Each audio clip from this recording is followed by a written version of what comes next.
বিসমিল্লাহির রহমানির রাহিম। হযরত খালিদের অনুপস্থিতির সুযোগে ইরান ও ইরাকের যাযাবর আরব খ্রিস্টানরা একত্রিত হয়ে বিজিত এলাকা ছিনিয়ে নিয়ে মুসলমানদেরকে ইরাক থেকে বিতাড়নের ফন্দিতে প্রস্তুত হতে থাকে। হযরত খালিদ রাদিয়াল্লাহু তাআলা আনহু এ সম্বন্ধে অবশ্যই সজাগ ছিলেন।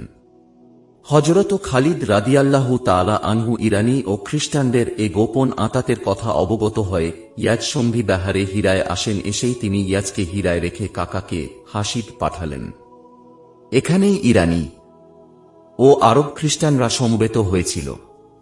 হযরত খালিদ রাদিয়াল্লাহু তাআলা আনহু শপথ করেন বনু তগলবের ওপর এমন অতর্কিত আক্রমণ করবেন যেন তারা প্রস্তুতি গ্রহণের সুযোগ না পায়। বিদ্রোহীরা হযরত খালিদের আসার সংবাদে দিশাহারা হয়ে পড়ে মুসলমানদেরকে ইরাক থেকে বিতাড়িত করা তো দূরের কথা, নিজেদের প্রাণ রক্ষার চিন্তায় তারা ব্যতিব্যস্ত হয়ে পড়ে। হযরত খালিদের নির্দেশ মতো কাকা হাসিব আক্রমণ করে শত্রু সেনাপতিকে নিহত করেন। সৈন্যরা রণাঙ্গনে টিকতে না পেরে পলায়ন করে আশ্রয় গ্রহণের জন্য খানাফেস অভিমুখে ধাবিত হয়। কিন্তু সেখানে যেয়ে দেখে সেখানকার দুর্গ জনমানব শূন্য, কারণ মুসলমানদের অগ্রগতির সংবাদ পেয়ে তারা মজি চলে যায়। খানাফেস বিনা রক্তপাতে মুসলমানদের অধিকারে আসে। এরপর তারা মজি আক্রমণ করে সেখানকার সৈন্যদেরকে নিহত করে দুর্গ অধিকার করেন। এখানে খলিফার তরফ থেকে নিরাপত্তাপ্রাপ্ত দুজন মুসলমানও মারা যায়। খলিফা তাদের পরিবারকে রক্তপণ প্রদান করেন। হযরত ওমর রাদিয়াল্লাহু তাআলা আনহু এজন্য খালিদকে শাস্তি প্রদানের প্রস্তাব করেন, কিন্তু খলিফা হযরত আবু বকর রাদিয়াল্লাহু তাআলা আনহু বলেন, শত্রুর সাথে শত্রুদের দেশে অবস্থানকারী মুসলমানের ভাগ্য এরূপ হওয়া অস্বাভাবিক নয়। এরপর হযরত খালিদ রাদিয়াল্লাহু তাআলা আনহু নিজের শপথ পালনের জন্য বনু তগলব আক্রমণ করে নিধন সাধন করেন। এ যুদ্ধের মালে গনিমতের ও বন্দিনীদের সাথে সবিহা নামে একজন দাসীও ছিল। হযরত আলী রাদিয়াল্লাহু তাআলা আনহু তাকে কিনে নেন। সবিহার গর্ভে হযরত আলীর ওমর ও রুকাইয়া নামে দুটি সন্তান জন্মগ্রহণ করেন। খালিদের অপ্রতিহত অগ্রগতি দেখে মরু অঞ্চলের সমস্ত গোত্রগুলি ভীত হয়ে যায় এবং যেখানেই তিনি উপস্থিত হতে থাকেন সেখানকার অধিবাসীরাই স্বতঃস্ফূর্তভাবে তাঁর সাথে সন্ধি করে এভাবে দেশ জয় করে ইরাক, সিরিয়া, আরব এ তিনটি দেশের সংযোগ স্থল ফারাজে গিয়ে উপস্থিত হন। ফারাজ ইরাক ও সিরিয়ার দক্ষিণ সীমান্তে অবস্থিত। সমগ্র ইরাক ও সিরিয়া মুসলমানদের করতলগত হওয়া আল্লাহর ইচ্ছা ছিল। তাই হযরত খালিদ রাদিয়াল্লাহু তাআলা আনহু ফারাজ পর্যন্ত এসে পড়েন, নতুবা সমগ্র ইরাক এবং সিরিয়া অধিকার করা আপাত খলিফার ইচ্ছা ছিল না। তিনি শুধু চেয়েছিলেন আরব দেশকে রোমানদের আক্রমণের সম্ভাবনা থেকে মুক্ত রাখা। অতএব শুধু সে সমস্ত স্থানই তার লক্ষ্যস্থল ছিল যেখানে সিরিয়া ও ইরাকের সীমানা আরব দেশের সীমানার সাথে মিলিত হয়েছে।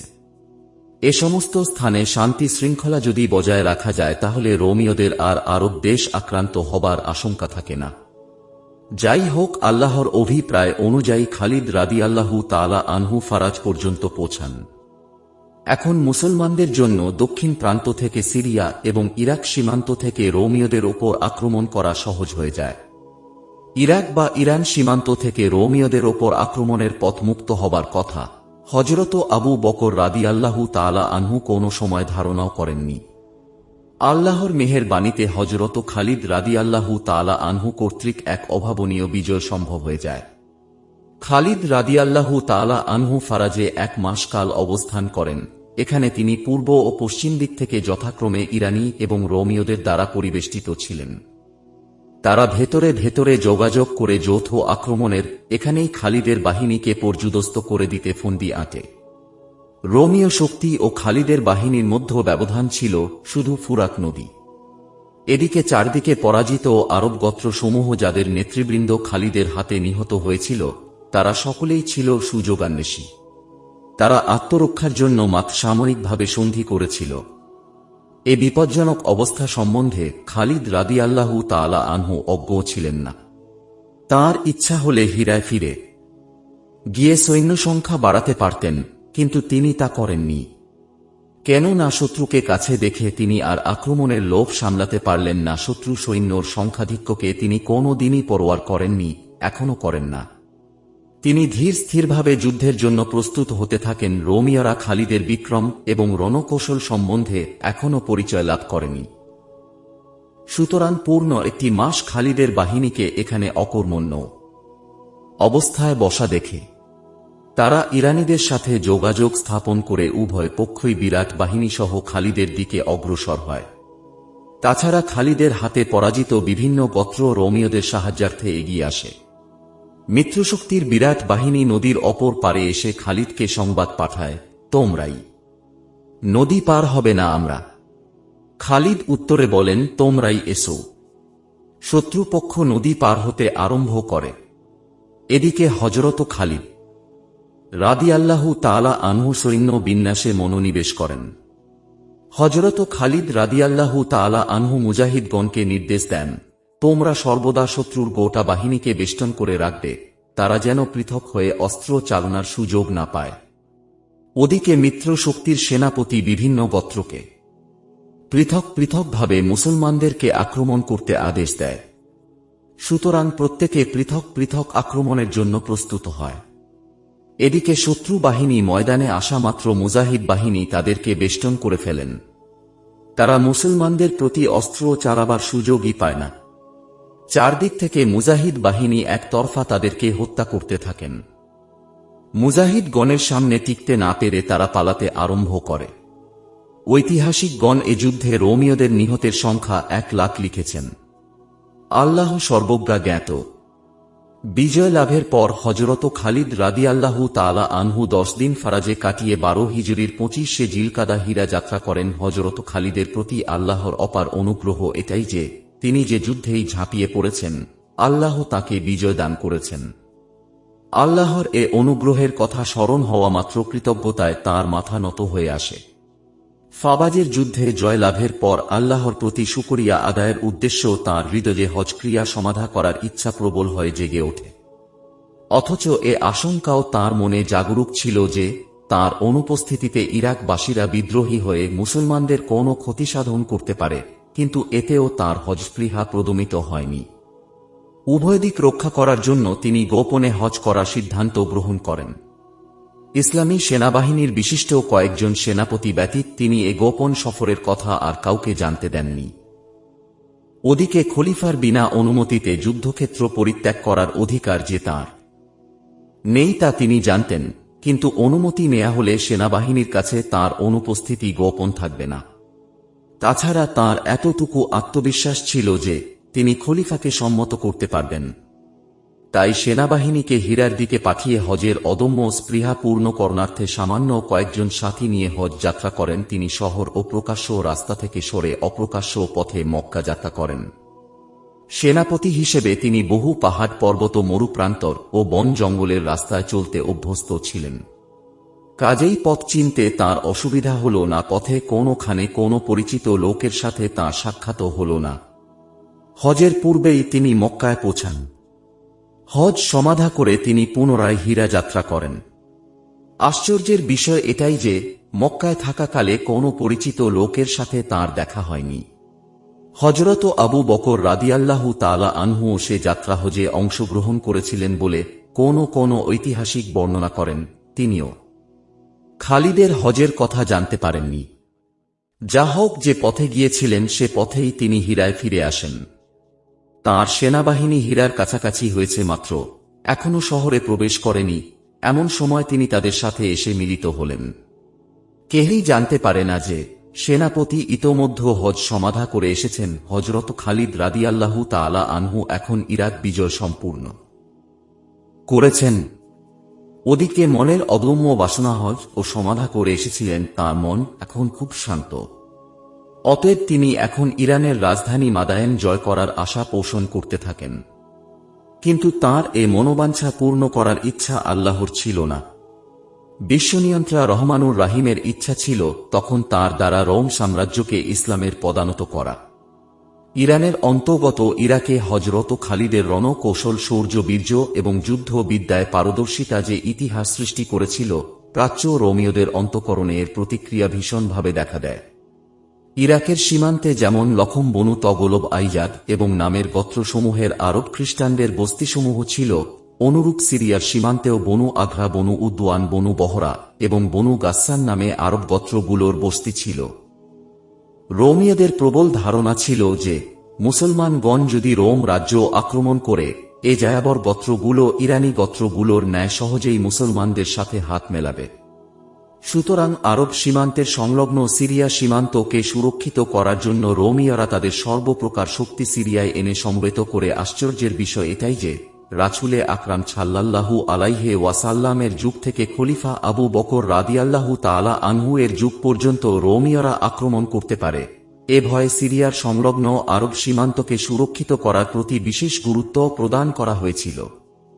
কিন্তু এ অল্প কয়েক বছরের মধ্যেই অবস্থার মোড় ঘুরে যায়। আর এখন রোমীয়রাই মুসলমানদের ভয়ে সিরিয়ার সীমান্ত মজবুত করার প্রতি মনোযোগ দিয়েছে। হযরত আবু বকর রাদিয়াল্লাহু তাআলা আনহুও এ সম্বন্ধে অনবহিত ছিলেন না, কিন্তু মুসলিম শক্তি মুরতাদদেরকে শায়েস্তা করার কাজে এবং ইরাক অভিযানে আবদ্ধ থাকায় তিনি এদিকে মনোযোগ দেয়া সম্ভব হয় না। কিন্তু ইরাক সম্পূর্ণরূপে মুসলিম শক্তির কবলে চলে আসার সংবাদ পাবার পর খলিফা এ বিষয়ে চিন্তা করেন। সিরিয়া আক্রমণ করার ব্যাপারে হযরত আবু বকর রাদিয়াল্লাহু তাআলা আনহু এর মনে যে দ্বিধা ছিল, দাওমাতুল জান্দাল জয় করার পর তাও আর থাকে না। হযরত আবু বকর রাদিয়াল্লাহু তাআলা আনহু পূর্বেই সিরিয়ার সংলগ্ন আরব সীমান্তের মুসলমান সর্দারগণকে নির্দেশ দিয়ে রেখেছিলেন যে তারা যেন মদিনা থেকে কোনো নির্দেশ না পাওয়া পর্যন্ত রোমীয়দের সাথে কোনো সংঘর্ষ না বাধায়। তাছাড়া মুসলমানদের অবিরত বিজয়ের বার্তা শুনে রোমীয়রাও মুসলিম এলাকায় আক্রমণ চালাতে সাহস পাচ্ছিল না। নিজেদের এলাকায় শিবির স্থাপন করেই তারা অপেক্ষা করছিল। রোমীয়দের ভয়ের কারণ এটাই ছিল যে হযরত আবু বকর রাদিয়াল্লাহু তাআলা আনহু মুরতাদদেরকে দমন এবং সীমান্ত এলাকা সুদৃঢ় করার জন্য যতগুলো অভিযান চালিয়েছেন, বিশেষ কোনো ক্ষতি বরণ না করেই তারা সব কয়টি অভিযানেই জয়লাভ করেছেন। তাছাড়া রোমীয়রা নিজেদের সীমান্ত এলাকার যাযাবর আরবদেরকে খ্রিস্টান হওয়ার পরও মুসলমানদের বিরুদ্ধে যুদ্ধে লিপ্ত হতে পারছিল না, কেননা তাদের মনে আশঙ্কা প্রবল ছিল যে হয়তোবা এরা আবার স্বদেশবাসী আরবদের সাথে যোগদান করে আমাদের বিরুদ্ধেই দাঁড়াবে। সিরিয়ার সীমান্তে মুসলিম বাহিনীর অধিনায়ক ছিলেন হযরত খালিদ ইবনে সাইদ ইবনে আস। হযরত ওমর রাদিয়াল্লাহু তাআলা আনহু এর অনুরোধ ক্রমে খলিফা তাঁকে মুরতাদ দমনে না পাঠিয়ে সিরিয়ার সংলগ্ন আরব সীমান্তের দিকে পাঠিয়ে নির্দেশ দিয়েছিলেন যে আমার দ্বিতীয় আদেশ না পাওয়া পর্যন্ত তুমি অন্য কোনো দিকে যাবে না এবং শত্রু কর্তৃক আক্রান্ত না হলে নিজে কোনো আক্রমণ চালাবে না। ইতোমধ্যে স্থানীয় মুরতাদ ছাড়া অন্যান্য লোকদেরকে নিজের বাহিনীতে গ্রহণ করার ব্যবস্থা করবে। খালিদ ইবনে সাইদ খলিফার নির্দেশ সম্পূর্ণরূপে মেনে চলতে থাকেন। ফলে সীমান্ত অঞ্চলের বহু মুসলমানদের সৈন্য সমাবেশের তোড়জোড় দেখে সম্রাট হিরাক্লিয়াস ও পূর্ণ উদ্যমে যুদ্ধের প্রস্তুতি চালাতে থাকেন। খালিদ ইবনে সাইদ খলিফাকে লিখেন, রোমীয়রা সম্পূর্ণরূপে প্রস্তুত হয়ে গিয়েছে, আমরা পূর্বে আক্রমণ না চালালে তাদের আক্রমণে ক্ষতিগ্রস্ত হতে পারি, অতএব আমাদেরকে আক্রমণের অনুমতি দেয়া হোক। হযরত আবু বকর রাদিয়াল্লাহু তাআলা আনহু এ পত্র পাঠ করে খুব চিন্তিত হন। দক্ষিণ আরবের মুরতাদ দমনে রত ইকরামা ও মুহাজির মুরতাদদেরকে শায়েস্তা করে পুনরায় ইসলামে এনে অবসর লাভ করেছেন। এখন তাদেরকে সিরিয়া অভিযানে পাঠানো যেতে পারে, কিন্তু এ সামান্য সংখ্যক মুজাহিদি কি সিরিয়া অভিযানের জন্য যথেষ্ট হবে? ইরানীদের সংখ্যাধিক্যর পর ও বিভিন্ন প্রকারের বৈজ্ঞানিক যন্ত্র বলে রোমীয়রা ইরানীদের সমুদ্র সদৃশ্য বিরাট বাহিনীকেও পরাজিত করে দিয়েছিল। সে সমস্ত অস্ত্রের সামনে আমাদের এ সামান্য সংখ্যক মুজাহিদ টিকতে পারবে কি? অবশ্য একটু ক্ষীণ আশার আলো এটাই দেখা যায় যে দক্ষিণ আরবের যে সমস্ত গোত্র মুরতাদ হয়নি, সর্বদা ইসলামে অটল রয়েছে, তাদের দ্বারা একটি বাহিনী গঠনরত সিরিয়া অভিযানে প্রেরণ করা যেতে পারে। তাহলে মুজাহিদ বাহিনীর সংখ্যা একেবারে নগণ্য হবে না। এ চিন্তার পর হযরত আবু বকর রাদিয়াল্লাহু তাআলা আনহু মদিনায় অবস্থানরত প্রধান ও প্রবীণ সাহাবায়ে কিরাম এবং অন্যান্য জনসাধারণকে ডেকে একটি পরামর্শ সভায় বসেন। তাদের সামনে বর্তমান পরিস্থিতি বর্ণনা করে তিনি বলেন, নবী করিম সাল্লাল্লাহু আলাইহি ওয়াসাল্লাম এর ইচ্ছা ছিল রোমীয়দের আক্রমণ থেকে আরবকে রক্ষা করা। এর জন্য তিনি যে ব্যবস্থা অবলম্বন করেছিলেন তা কার্যকরী হবার পূর্বেই তিনি ইন্তেকাল করেছেন। বর্তমানে সম্রাট হিরাক্লিয়াস আরব দেশ আক্রমণ করার জন্য সিরিয়ার সীমান্তে বহু সৈন্য সমাবেশ করেছেন বলে খবর পাওয়া গিয়েছে। আমি মনে করি তাদের মোকাবিলার জন্য আমাদেরও সর্বশক্তি নিয়োগ করা উচিত। এ যুদ্ধে যারা মরবে নির্ঘাত শহীদ হবে, যারা বাঁচবে গাজী হবে, তাঁদের জন্য আল্লাহর কাছে অফুরন্ত পুরস্কার রয়েছে। আপনারা এ সম্বন্ধে আমাকে কি পরামর্শ দেন? হযরত ওমর রাদিয়াল্লাহু তাআলা আনহু বলেন, আমরা সমস্ত নেক কাজে আপনাকে অগ্রগামী পেয়েছি। আপনার সিদ্ধান্তের বিরুদ্ধে আমাদের বলার কিছুই নেই। আমার মনে হয় আমাদের সিরিয়া জয় করা আল্লাহরও ইচ্ছা। আপনি সিরিয়া অভিযানে প্রেরণের জন্য আরও অধিক সংখ্যক মুজাহিদ সংগ্রহ করুন। আল্লাহ অবশ্যই ইসলামের সাহায্য করবেন। হযরত আব্দুর রহমান ইবনে আউফ রাদিয়াল্লাহু তাআলা আনহু অনেকক্ষণ চিন্তা করার পর বলেন, হে আমিরুল মুমিনিন, রোম করা আমাদের চেয়ে বহু গুণে অধিক শক্তিশালী। একেবারে ব্যাপকভাবে তাদের ওপর আক্রমণ করা আমাদের পক্ষে সঙ্গত বলে মনে হয় না। প্রথমে তাদের সীমান্ত অঞ্চলে ক্ষুদ্র বাহিনী দ্বারা সীমান্তের অরক্ষিত এলাকাসমূহে আকস্মিক আক্রমণ চালানো হোক এবং এর প্রতিক্রিয়ার প্রতি তীক্ষ্ণ দৃষ্টি রাখা হোক। এতে দুটি উপকার হবে। এক, আমাদের পুনরায় আক্রমণে রোম করা আতঙ্কগ্রস্ত হবে। দুই, সীমান্তের আরবগণ যখন দেখবে যে মুসলমানগণ আক্রমণ করে প্রচুর গনিমতের মাল নিয়ে ফিরছে, তখন রোমকদের প্রতি তাদের আক্রমণ ইচ্ছাও প্রবল হয়ে উঠবে। অবশেষে তাদেরই সহযোগিতায় আপনি রোমীয়দের ওপর ব্যাপক আক্রমণ চালাতে সক্ষম হবেন। এরপর হযরত আবু বকর রাদিয়াল্লাহু তাআলা আনহু অন্যান্য সকলের মতো জিজ্ঞেস করেন। হযরত ওসমান রাদিয়াল্লাহু তাআলা আনহু বলেন, আপনি ইসলামের সর্বদা মঙ্গল চিন্তাই করে থাকেন। আপনি ইসলাম বা মুসলমানদের মঙ্গল ও উন্নতির জন্য যে সিদ্ধান্ত করবেন, কেউই এর বিরোধিতা করবে না। আপনার সিদ্ধান্তের ফলাফল যাই হোক, আমরা একে দেশের জন্য মঙ্গলজনকই মনে করি। আপনি আপনার সিদ্ধান্ত অনুযায়ী কাজ করুন।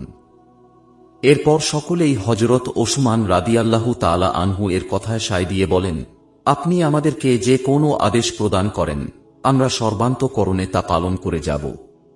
এরপর হযরত আবু বকর রাদিয়াল্লাহু তাআলা আনহু সিরিয়া অভিযানের সিদ্ধান্ত গ্রহণ করে বলেন, আমি কয়েকজন আমির নিযুক্ত করে দিয়েছি। তোমরা কখনো তাদের বিরোধিতা করবে না। তোমাদের আলাক এবং নিয়ত পবিত্র ও নির্মল রাখতে হবে, কেননা আল্লাহ মুত্তাকি গণের সহায় হয়ে থাকেন। যেহেতু রোমীয়দের প্রতাপ ও প্রভাবে আরববাসীদের মন পূর্ব থেকেই সমাচ্ছন্ন ও সংকুচিত ছিল, তাই কিছুক্ষণের জন্য সকলেই নীরব হয়ে থাকেন।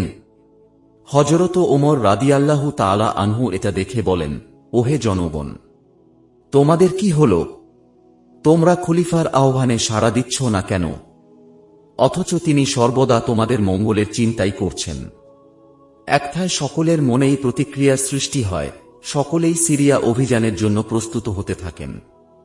খলিফার কর্মপদ্ধতি হযরত আবু বকর রাদিয়াল্লাহু তাআলা আনহু সিরিয়া অভিযানকে এতই গুরুত্ব দান করেন যে সমস্ত জরুরি কাজ বাদ দিয়ে সিরিয়া অভিযানের প্রস্তুতিতে পূর্ণ মনোনিবেশ করেন।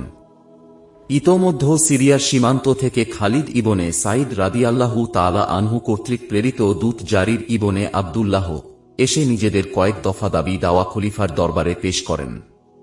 খলিফা এতে রেগে বলেন, তোমাদের কি কোনো কাণ্ড জ্ঞান নেই?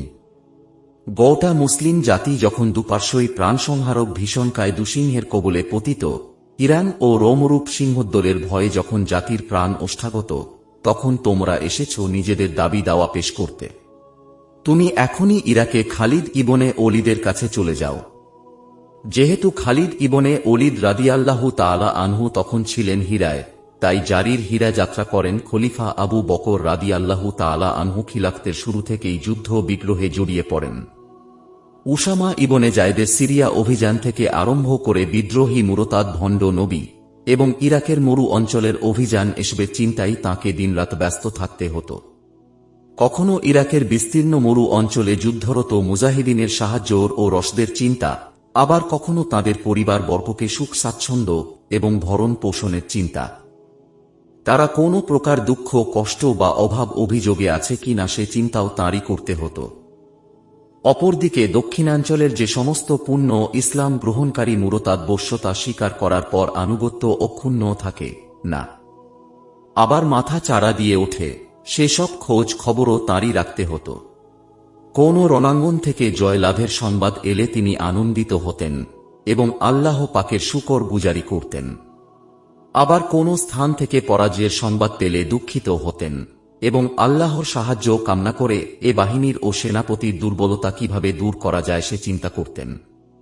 তার পরামর্শ সভায় বহু প্রবীণ এবং বিজ্ঞ লোক থাকার পরও তাদের পরামর্শ গ্রহণের পর নিজে গভীরভাবে চিন্তা করে দেখতেন, কিন্তু শেষ পর্যন্ত নিজের মন যেদিকে ঝুঁকে তাই করতেন, আর শরিয়াতের বিধানও তাই।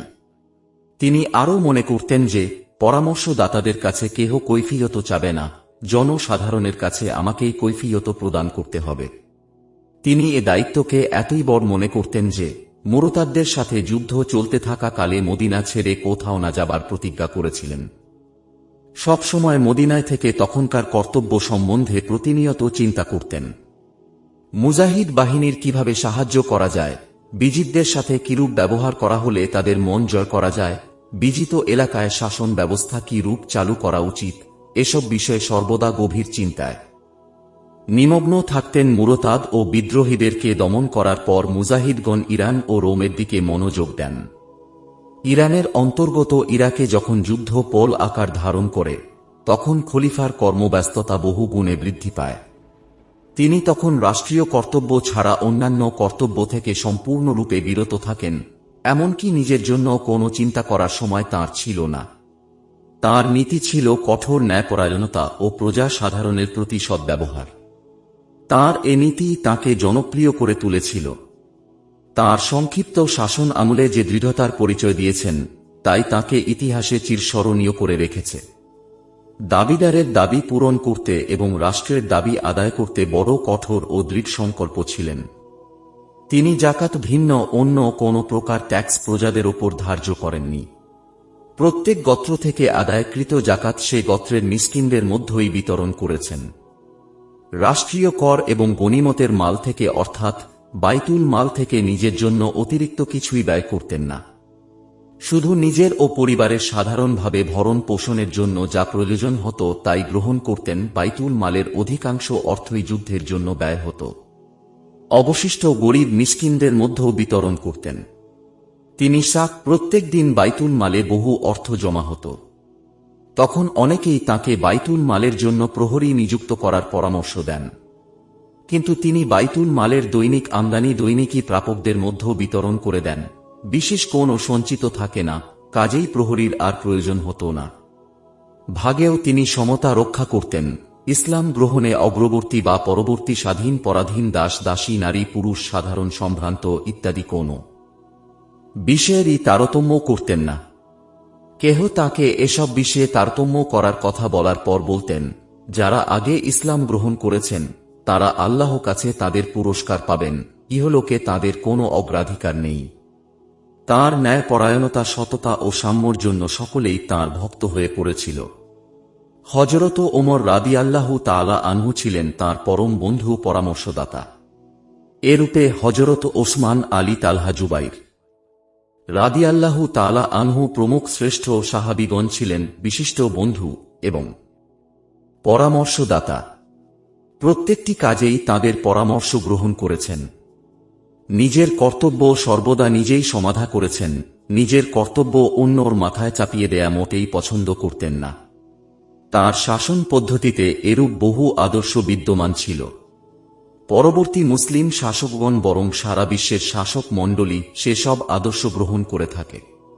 তাঁর খিলাফতকালে রাষ্ট্র অভ্যন্তরে ভীষণ বিদ্রোহানল প্রজ্বলিত হয়ে ওঠার পরও উসামা বাহিনীর সিরিয়া অভিযান বন্ধ না করা তাঁর অনমনীয় দৃঢ় সংকল্পের প্রথম পদক্ষেপ। এ সময় প্রধান প্রধান সাহাবীগণের অনেকেই দূরবর্তী অঞ্চলে অভিযানের বিরোধী ছিলেন, কিন্তু এর একমাত্র লক্ষ্য এটাই ছিল যে ইন্তেকালের মাত্র একদিন পূর্বে আল্লাহর রাসূল সাল্লাল্লাহু আলাইহি ওয়াসাল্লাম যে অভিযান প্রেরণ করে দিয়েছেন তা অবশ্যই কোনো শুভ উদ্দেশ্যই হবে। অতএব তা যেভাবেই হোক বহাল রাখা হবে। সাহাবায়ে কিরামের অনেকেই মুরতাদদের বিরুদ্ধে কঠোর ব্যবস্থা অবলম্বনে প্রতিবেশী গোত্রগুলোকে খেপিয়ে তোলার বিরোধী ছিলেন। তখনও তিনি তাদেরকে কঠোর হাতে দমন করে নিজের অনমনীয় দৃঢ়তার পরিচয় দিয়েছিলেন। যখন হযরত খালিদ রাদিয়াল্লাহু তাআলা আনহু মালিক ইবনে নুয়াইরাকে হত্যা করেন, তখন হযরত ওমর খালিদকে পদচ্যুত করার কথা বলেছিলেন। কিন্তু হযরত আবু বকর রাদিয়াল্লাহু তাআলা আনহু অতি দৃঢ়তার সাথে তা নাকচ করেছিলেন। পরে সকলেই বুঝতে পেরেছিল যে হযরত আবু বকর রাদিয়াল্লাহু তাআলা আনহু এর সিদ্ধান্ত ও দৃঢ়তা সময়োচিত ছিল। এতে তাঁর তীক্ষ্ণ বুদ্ধি ও দূরদর্শিতা লক্ষ্য করা যায়। যতই কাজের চাপ বেড়েছে ততই তিনি সরল, বিনয়ী ও সংকল্পে অটল হয়ে উঠেছেন। শাখে অবস্থানকালে সামান্য সময় বিশ্রামের জন্য নির্দিষ্ট করে নিয়েছিলেন। প্রতিদিন অশ্বে আরোহণ করে মদিনায় এসে নামাজ পড়িয়ে রাষ্ট্রের কাজে নিমগ্ন হয়েছেন। অনেক সময় হযরত ওমর রাদিয়াল্লাহু তাআলা আনহুকে ইমামতির ভার প্রদান করে বিভিন্ন স্থানে যেতেন। জুমুয়ার দিন দ্বিপ্রহর পর্যন্ত বাড়িতে থেকে মাথার চুল ও দাড়িতে খেজাব লাগিয়েছেন। এরপর মসজিদে নববীতে জুমুয়ার নামাজ পড়েছেন। এত কাজের চাপের পরও নিজের আরামের জন্য কোনো দাস বা দাসী নিযুক্ত করেননি। রাষ্ট্রের যাবতীয় কাজ মসজিদে নববীতে বসে নিজ হাতেই সমাধা করেছেন। অনেক সময় গোপনে গরীব দুঃখীদের সেবাও করেছেন। হযরত ওমর রাদিয়াল্লাহু তাআলা আনহু বলেন, মদিনায় এক গরীব বৃদ্ধা ছিল, আমি প্রতিদিন সকালে তাকে দেখাশোনা করার জন্য যেতাম।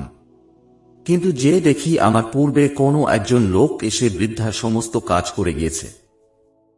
একদিন তাকে দেখার জন্য অন্ধকার থাকা অবস্থায় বৃদ্ধার ঘরের আড়ালে বসে থাকি। একটু পরেই দেখি হযরত আবু বকর রাদিয়াল্লাহু তাআলা আনহু বৃদ্ধার ঘরের দিকে আসছেন। আমি মনে মনে বলেছি, আবু বকর তুমি ছাড়া এ কাজ আর কে করবে? হযরত আবু বকর রাদিয়াল্লাহু তাআলা আনহু এর সুদৃঢ় বিশ্বাস ছিল, আল্লাহর ওয়াদা অনুযায়ী তাঁর ধর্মকে জয়যুক্ত করবেনই। অতএব মুজাহিদগণ যে প্রতিটি যুদ্ধেই জয় লাভ করবেন, এর প্রতি হযরত আবু বকর রাদিয়াল্লাহু তাআলা আনহু এর পরিপূর্ণ বিশ্বাস ছিল। শেষ পর্যন্ত আল্লাহ তাঁর ওয়াদা পূর্ণ করেছেন। মুরতাদ এবং ধর্মদ্রোহীরা তখনকার মতো পূর্ণরূপেই দমন হয়েছিল। ইরাকের বিভিন্ন যুদ্ধে মুসলমানগণই জয়যুক্ত হয়েছিলেন। তখন প্রত্যেক যুদ্ধে প্রচুর গনিমতের মালও পাওয়া যেত। এর এক পঞ্চমাংশ মাত্র মদিনায় পাঠানো হতো। অবশিষ্ট 4 অংশ সৈন্যদের মাঝে ভাগ করা হতো। প্রত্যেক মুজাহিদ গনিমতের মাল পেয়ে হাজার হাজার টাকার মালিক হয়ে গিয়েছিলেন। একদিকে শহীদের মর্যাদা, অন্যদিকে গাজী হবার সোয়াব। তাছাড়া দুনিয়ায় প্রচুর অর্থ লাভ। এত লাভের সমাবেশ দেখে তৎকালীন মুসলমানরা ধর্মযুদ্ধে অংশগ্রহণে অতিমাত্রায় আগ্রহী ছিলেন। তারা দলে দলে মুজাহিদ বাহিনীতে যোগদান করেছেন এবং মৃত্যুর ভয় না করে শত্রুর ওপর ঝাঁপিয়ে পড়েছেন। এ মর্মেই হযরত খালিদ রাদিয়াল্লাহু তাআলা আনহু ইরাক যুদ্ধকালে সেখানকার শাসনকর্তাদেরকে লিখেন, বশ্যতা যদি স্বীকার না করো, আমি তোমাদের সামনে এমন একটি বাহিনী নিয়ে আসছি যারা মৃত্যুর জন্য এতটা লালায়িত যতটা তোমরা বেঁচে থাকার জন্য।